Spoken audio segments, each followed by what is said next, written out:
Okay, folks, it's your buddy Mike Messier, Mike's Instant Movie Review. Just saw the movie, kind of a preview screening of Sound of Hope, the story of Possum Trot.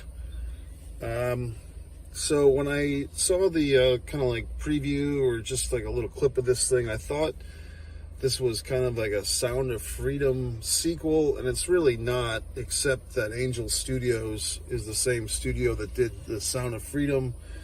Was it 2023 that was like a big hit? And so here we are, the summer of 2024, and there's more kids in the world to save. And this time the kids are our own, American kids in the foster system. This story goes back to East Texas, where Possum Trot is, 1996.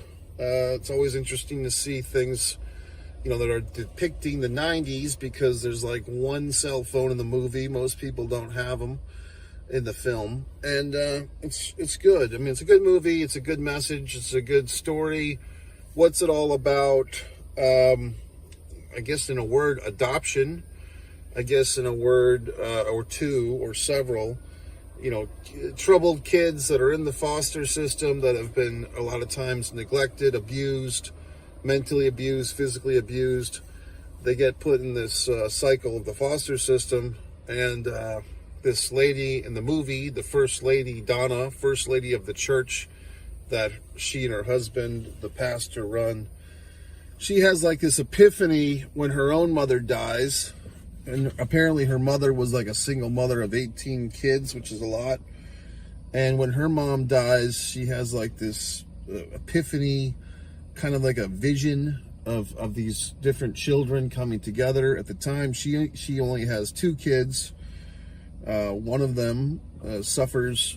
He was born with low oxygen in the birth, and so the kid kind of has some issues. And she's got another daughter, who's doing pretty well. And so this lady, Donna, has like this epiphany, this vision that she's going to adopt all these kids and going to have a house full of kids. And of course, her pastor husband, who's just trying to get by and pay the bills, he's a bit, I guess he's opposed, or he's tentative. How are we going to pay for all this, type of thing. So we do have some conflict in this movie. It's not all roses and sunshine. The conflict initially is the husband going to get on board with adopting these children? And even though he's a pastor and the good book says do all the nice things, he's kind of a man of practicality as well. He's got bills to pay. And then we have more conflict. Conflict's always a big part of a movie, which is the system is kind of personified by this woman, Susan. And she's, does her best to match families with kids, but and she seems like a real great person. And these are all based on true events, by the way. So Susan, who's basically at the foster system, her big shtick is we're trying to get more funding from the state. We're trying to get more money from the state to support this intricate system of foster care. And when this couple comes along, the pastor couple and First Lady Donna, and they want to adopt these kids, first they take two, and it's going along fairly smoothly, except the son is a little traumatized.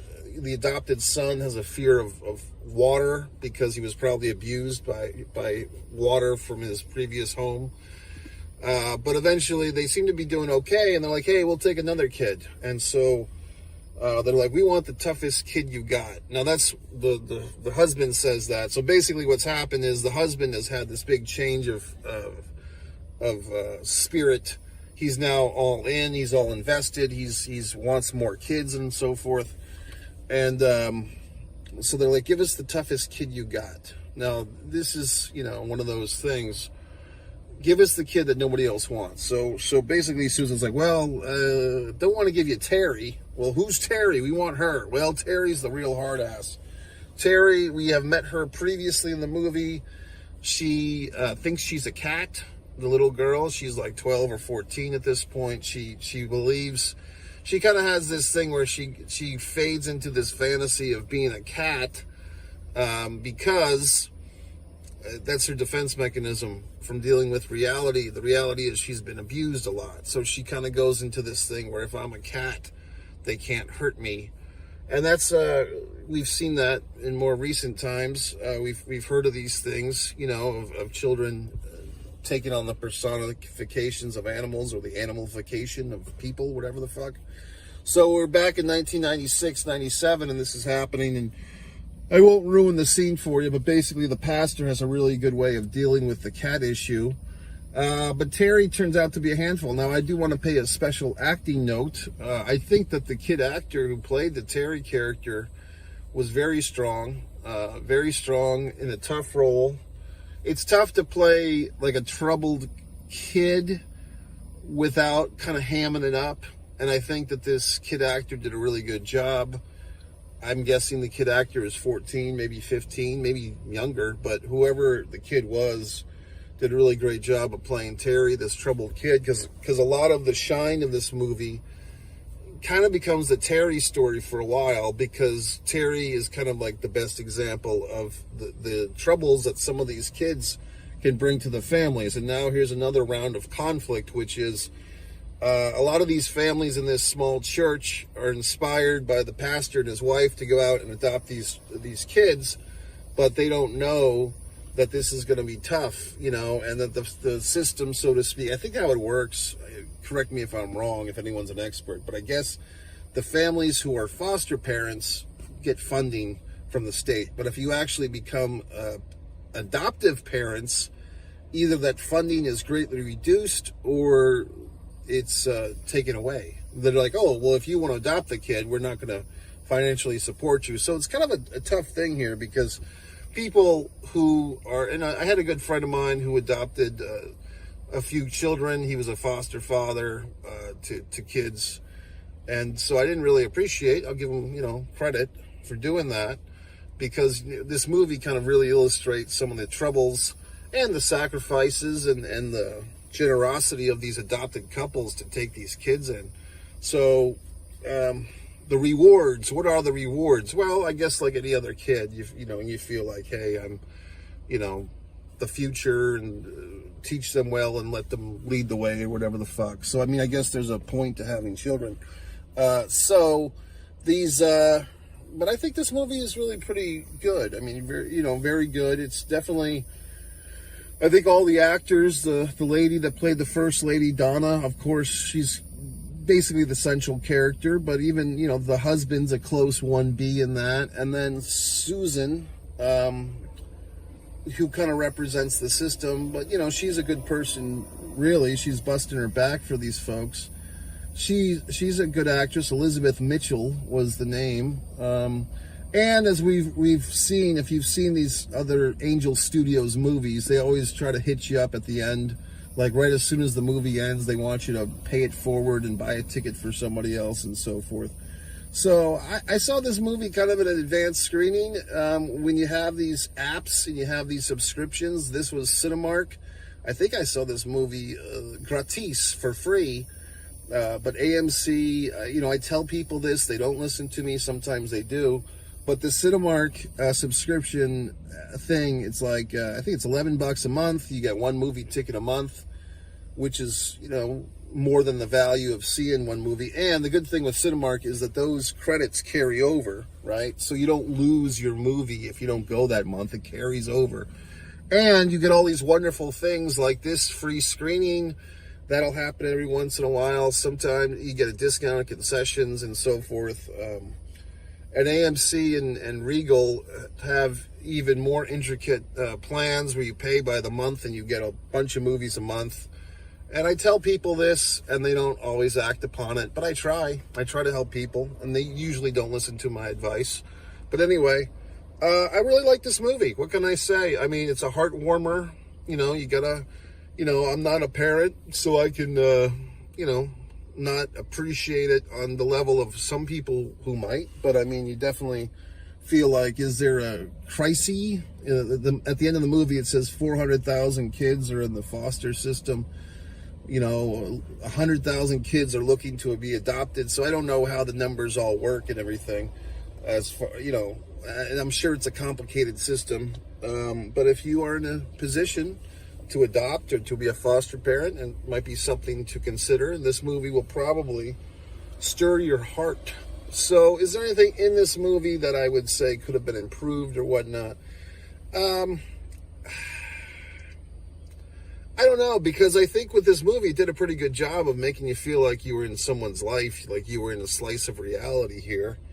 You know what I mean? Like you felt like these are real things happening.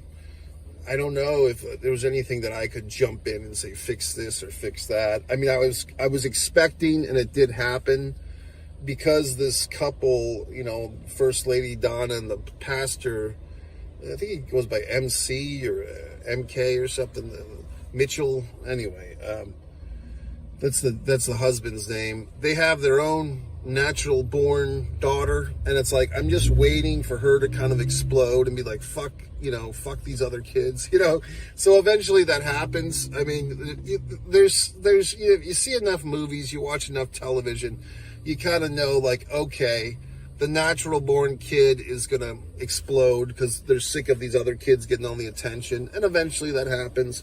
Eventually Donna has her little fit of rage, as Terry continues to push the envelope. Like I said, the movie kind of becomes the Terry show after a while, and credit to that young actress, because I think she did a really nice job of not playing the boo-boo face, not playing like the puppy eyes for sympathy, but playing a tough character that's hard to like, but somehow, likable.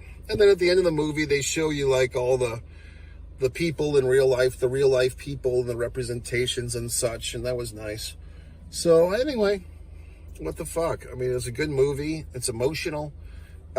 Things like last summer's See, that's why the movie was kind of making me think it was a Sound of Freedom sequel. It's really not, except it's the same studio, and Children in Need are both the topic. But this is not like, I still don't get how some people thought that the Sound of Freedom was some type of bad movie last year. I mean, it wasn't QAnon related. It wasn't any horse shit related. It was just a fucking movie about a real topic, which is unfortunate. These kids getting abused. So I don't know how anyone could have an issue with the movie. But with this, this is a real deal. I mean, these kids are there's real kids in real need, and real down-to-earth people are trying to help them out. So, I mean, a tip of the old hat for me to all these wonderful people who are doing these wonderful things. It's good. I mean, so I thought, was there anything in the movie, though, that I thought, I think the thing is, if they're going to go down the path, which they did, of the Terry character, we don't really get into, like, what fucked her up. I mean, we kind of do. Like, why is she thinking she's a cat? Like, the thing with the cat, of me kind of saying that that's a defense mechanism, I'm kind of just winging it on that, because they don't really explain, like, why does she think she's a cat? They do show her in an early scene, like, in a foster family, that it was a foster woman that wasn't very good, and she had a cat, and Terry was kind of bonding with the cat, but we don't really get into why her mental process, and I don't know. So, I mean, it is what it is. And also, there might have been a moment, I guess, when the pastor there, like, he's really pretty reluctant. Like, he's pretty not wanting to do this, but his wife is basically telling him what to do. But it's like, where does his mind change? And I guess that's when the little son, the little boy that will be his adopted son eventually, comes out of the car and runs up to him and gives him a big hug. I guess that's his changing point. But I think that could have been milked a little bit more. As in, like, they could have squeezed the emotion. And also some of the music, like, I don't necessarily like every movie that has, like, the fucking typical violins and emotional music. And we had a lot of that, especially, it seemed, in the second half of this movie. The device of the voiceover stuff. We had the voiceovers in this one, but I'll give it a pass. I'm not going to, it didn't bother me. So I thought it was a good movie. So MikeMessier.com, Mike Messier, One Man and a Camera Films for my movies.